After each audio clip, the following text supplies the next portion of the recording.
Wow, thank you all so much. Today is a great day. Good morning, everyone. Today is an even better day if you're a Jayhawk, because hence the t-shirt. The University of Kansas is my alma mater, so I'm also celebrating the national championship from last night, and we'll continue the celebration throughout this week. Thank you so much to have the jazz band with us this morning, as well as the choir in worship. We are also welcoming the religion department this week, who is doing our daily chapels throughout the week. So today we get to hear from Professor Matt Maruggi, Associate Professor of Religion, and tomorrow's Jeremy Myers. And then on Friday, we have Phil Kwanbeck as well. So we look forward to having them here in chapel this morning. There are other plenty of things happening in campus ministry, especially as the semester draws to a close. So look and pay attention in your bulletin. And with that, let's have the choir center our hearts and minds for worship this morning.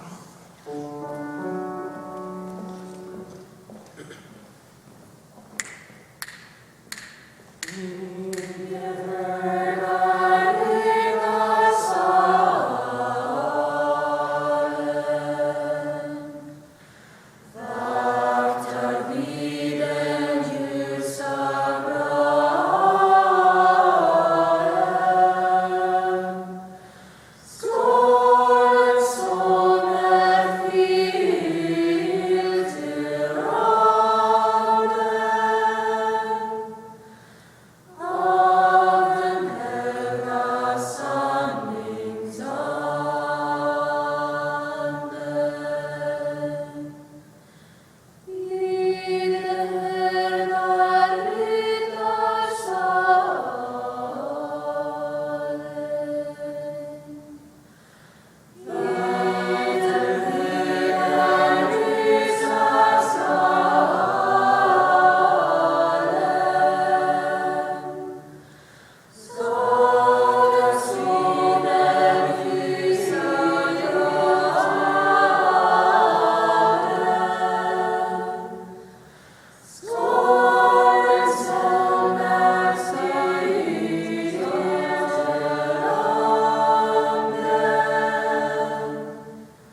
A reading from the book of Isaiah. Shout out, do not hold back. Lift up your voice like a trumpet. Announce to my people their rebellion, to the house of Jacob their sins. Yet day after day they seek me and delight to know my ways, as if they were a nation that practiced righteousness and did not forsake the ordinance of their God. They ask of me righteous judgments. They delight to draw near to God. Why do we fast, but you do not see? Why humble ourselves, but you do not notice? Look, you serve your own interests on your fast day and oppress all your workers. Look, you fast only to quarrel and to fight and to strike with a wicked fist. Such fasting as you do today will not make your voice heard on high. Is such the fast that I choose, a day to humble oneself? Is it to bow down the head like a bulrush and to lie in sackcloth and ashes? Will you call this a fast, a day acceptable to the Lord? Is not this the fast that I choose? To loose the bonds of injustice, to undo the thong of the yoke, to let the oppressed go free, and to break every yoke? Is it not to share your bread with the hungry and bring the homeless poor into your house? When you see the naked, to cover them and not to hide yourself from your own kin. Then your light shall break forth like the dawn, and your healing shall spring up quickly. Your vindicators shall go before you, and the glory of the Lord shall be your rear guard. Then you shall call, and the Lord will answer. You shall cry for help, and he will say, Here I am. If you remove the yoke from among you, the pointing of the finger, the speaking of evil, if you offer your food to the hungry and satisfy the needs of the afflicted, then your light will rise in darkness and your gloom will be like noonday. The Lord will guide you continually and satisfy your needs in parched places and make your bones strong, and you shall be like a watered garden, like a spring of water whose waters never fail. Your ancient ruins shall be rebuilt, and you shall rise up the foundations of many generations, and you shall be called the repairer of the breach, the restorer of the streets to live in. Good morning. I'm teaching a course this semester called Interfaith Eating and Ethics. It was born from continually running into Ben Stotrup, physics professor and founder of the Food Lab, and his constant inquiry about when I was going to develop a course on religion and food. So after putting it off for 3 semesters due to COVID, I finally took the plunge. The first assignment was entitled A Meal That Shaped My Life, and I asked students to create short videos of food memories, and I received a flood of interesting videos from tater tot hot dish to Mexican tamales to Somali sambusas. I developed my own video about the Sunday ritual for 18 years of my life that involves Sunday Mass followed by a noontime meal of pasta and meatballs. Each week, we cook a different lab with food connected to a particular religious, spiritual, or ethical tradition. A few weeks ago, we talked about fasting in different religious traditions, with a particular emphasis on fasting in the Islamic tradition. Our Muslim brothers and sisters are currently celebrating Ramadan, when they fast from sunup to sundown in honor of the month where it is believed that Muhammad received the Quran. For the class, we read an article by Omid Safi, who offers memories of Ramadan as a child. He recounts that his father would say that fasting was a privilege because one could choose not to eat, in contrast to those in the world for whom not eating was a daily fact of life. He goes on to quote Persian poet Saidi, who writes, "The children of Adam are members of one body, made from the same source.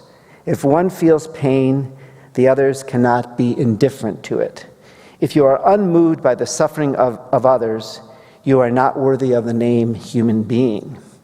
These are strong words, as equally strong as the words in today's reading. Isaiah 58 is part of what scholars call Third Isaiah, that was written after the Babylonian exile when the temple was rebuilt. The passage is a stinging critique of religious practices that fail to consider the needs of the neighbor, the stranger, and the oppressed. Fasting should unite rich and poor, in that the rich now share the lot of the poor who are always hungry. But instead, the rich use it as a means to show off their piety, putting on sackcloth and ashes, which supposedly demonstrates their humility. But in their fasting, they do nothing for the poor. They do not feed the hungry or clothe the naked. Even more, they do nothing to end injustice, to break the chains of oppression. The reading asserts that true religion ultimately engages in orthopraxy, right action on behalf of others, over orthodoxy, right practice or doctrine. In today's world, there are plenty of places to be moved to right action by the suffering of others. Ukraine, Afghanistan, Syria, Ethiopia, just to name a few. At the same time, I don't think Isaiah is eschewing all forms of fasting. Rather, he is calling for fasting with integrity. He's calling for a fast, to use the words of the poet Saidi, makes you worthy of the name human being, by allowing your hunger to motivate you to address the hunger and suffering of others. In his article, The Christian Diet, David Grummett finds that Christians tend to regard dietary rules as markers of other religions, not something necessary in Christianity. Jesus freed Christians from Jewish law, including those pesky dietary laws. But what is lost when it becomes liberty without responsibility? When we are free to act as we want, as opposed to free to act justly? Grummett encourages Christians to think about how their food practices can enhance the good of their communities and connect them to God. Fasting can release us from our egos and offer a connection with the physical and spiritual yearnings of our fellow human beings. We can also make conscious choices about the sources of our food, how it is produced, and how it impacts the earth. I think Lent is a good time for this kind of reflection.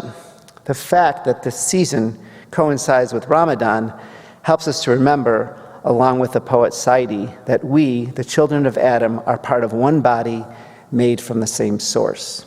As we prepare for Easter, let us consider how our actions around food and eating and our work to create a more just and compassionate world can help make us worthy of the name human being. Amen.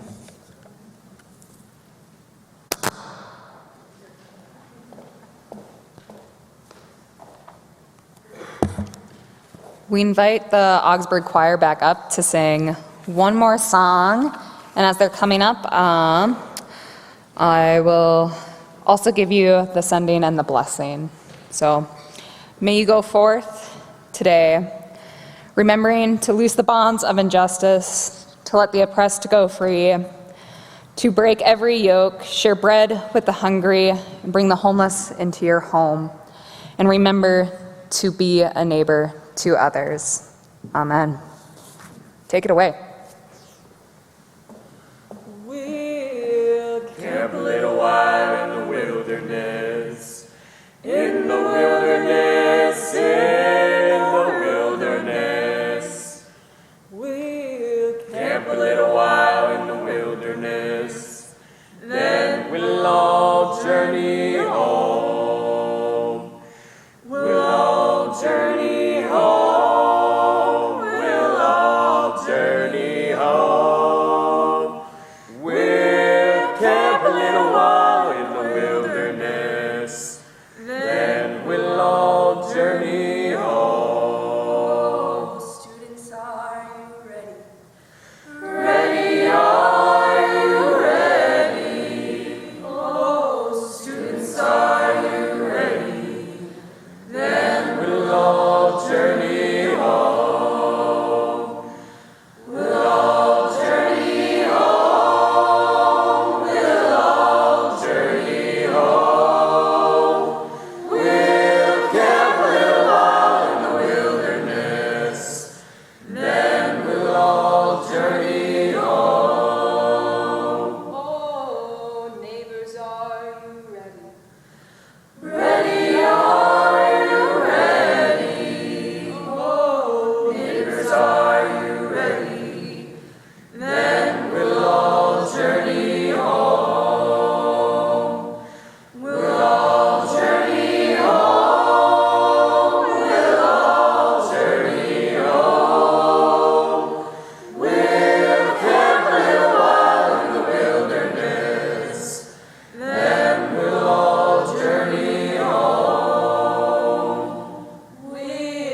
And now go forth in peace.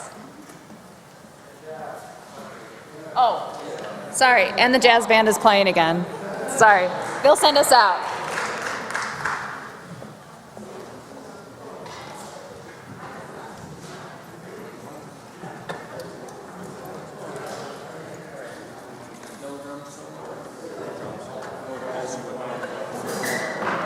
I solo, then you solo, and then we go back to the head number two. Okay. Yeah. Pretty simple. So we can cut you off. Whatever. What? Yeah. So they'll cut to me? So.